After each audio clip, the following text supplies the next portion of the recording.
I don't do horror games. Never have, and I had assumed I never would.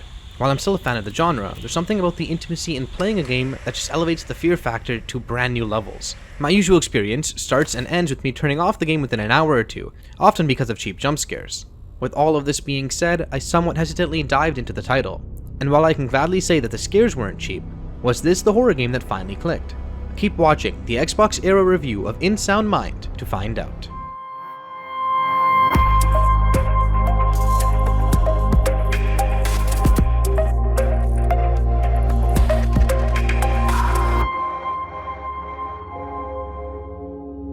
Developed by We Create Stuff, In Sound Mind occurs in the small town of Milton Haven during the year 1997. You play as therapist Dr. Desmond Wills, PhD, as he navigates the strange mystery around himself, his patients, and his town.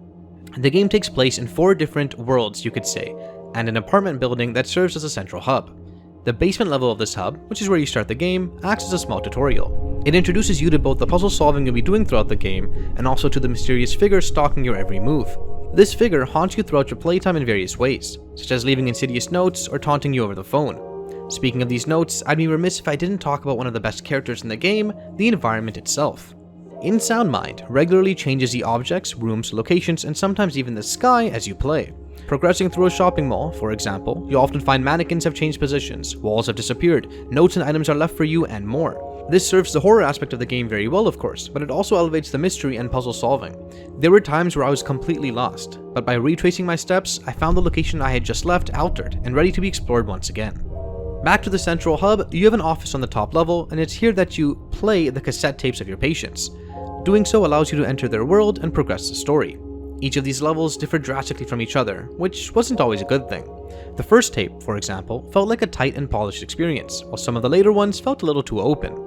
This is a matter of preference, of course, but I enjoyed the horror-focused levels much more than the ones that emphasized exploring. Each level also had a different primary threat, which you either try to combat or run away from. Combine this enemy with unique level design, and no 2 tapes feel the same. The gameplay itself has a fair bit of variety in the number of tools you use, but it generally revolves around you exploring your surroundings and trying to solve the puzzle at hand. And while yes, there is combat, I'll expand more on that later. Back to equipment, you need to use a mixture of tools to progress through areas, such as needing to look through a mirror shard to figure out hints hidden behind walls or under the ground. This is just one example, of course, as by the end of the game, you regularly make use of every tool in your disposal.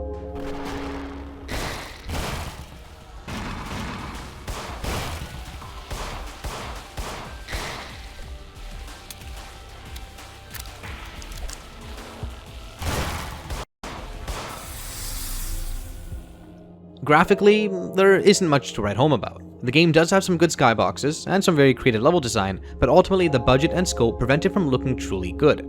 This is also apparent at times in the gameplay as well, where the shooting, sprinting, and item management could clearly use some work. Expanding on this, the weakest part of the game is the combat itself. You have a mix of long range and melee weaponry, and neither of them feel particularly good to use. Hitting a target with your pistol is often a matter of luck, as the mixture of the enemy movement, hitboxes, and aim assists aren't consistent at all. This wouldn't be that big of a deal if the game didn't keep throwing enemies at you more and more as you progress through the tapes. And while yes, you do pick up better weaponry, that leads me to my second biggest problem, the item management. By the time the game comes to an end, you have more than 7 items or equipment that you need to juggle through. You can hold down the D-pad and select the specific item you want, but the game still runs during this and many of the icons look similar to each other. This led to quite a few of my deaths as I struggled to select the needed equipment while being bombarded by enemies. As for performance, I played the game on an Xbox Series X, and sadly it isn't well optimized. I found numerous locations, especially in the later tapes, where my frame rate would struggle. This would happen more so when destroying claimable crates or blowing things up, etc., but it was also present even when I didn't have much going on. Hopefully the game gets a patch or two to prevent this from happening in the future. As for other bugs, I had a few hiccups here and there, but nothing game or immersion breaking.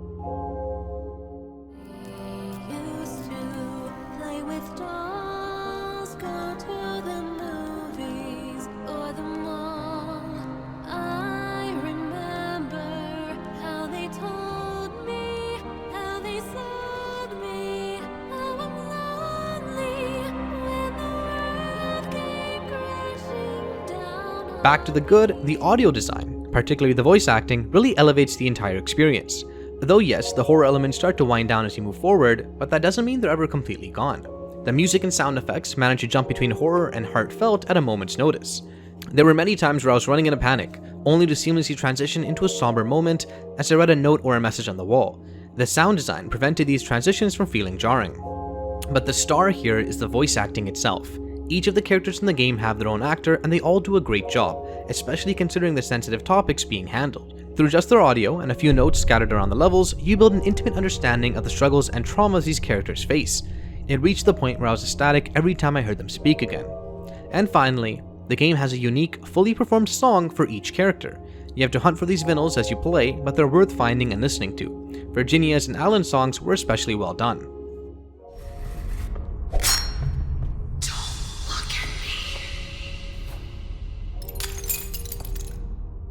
At the start of the review, I asked myself if this was the horror game to finally click with me. And, long story short, the answer is yes. In Sound Mind does a good job in juggling both horror and mystery, even if it leans more towards the latter at the end. Although the story conclusion was a little lackluster, the phenomenal voice acting, the great level design, and the creepy atmosphere make In Sound Mind a game worth playing. And yes, even for those who aren't horror game fans. Oh, I can't contain my excitement!